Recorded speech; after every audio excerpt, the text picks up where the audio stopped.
Guys আজকে আমরা চলে এসেছি একটা নতুন ভিডিও নিয়ে যার নাম হলো আপেল চা। প্রথমে আমরা আপেলটাকে মাঝখান দিয়ে কেটে 4 ফালি করে নেব। 4 ফালি করার পর মাঝখান থেকে আমরা বীজগুলো এক এক করে কেটে বাদ দিয়ে দেব। তারপর আমরা আপেলটাকে পাতলা পাতলা করে কেটে নেব। আজকে শুধু আপেল চা না, আমরা রোজ আপেল টি বানাবো।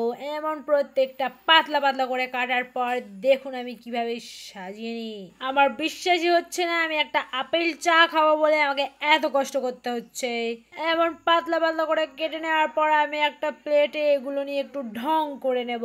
ঢংটাও আমরা খুব ভালো করে নেবো যাতে প্লেটটা দেখতে একদমই ঢঙ্গি মতো লাগে। এমন ঢং করার পর আমরা এর উপরে একটু লেবুর রস নিংড়ে দেবো যাতে এটা একটু টক টক লাগে। আর সামান্য চিনির গুঁড়ো ছড়িয়ে দিলে বেশ ভালো হয়, তাহলে আপেলগুলো নেতিয়ে পড়বে। তারপর স্লাইসগুলো আমি যেভাবে রাখছি ওইভাবে রাখতে হবে, নাহলে রোজের শেপ আসবে না। তারপরেই মনে পড়লো চা খাবো, তাই এত কষ্ট করে খাবো কেন, তাই আপেলগুলো কাপের ভেতরে ছুঁড়ে মারলাম এবং তার উপরে একটু চা ঢেলে দিলাম। কাপ ভর্তি চা। টেস্টের বেশি করে খা, আপেল একটু কামড়াবি।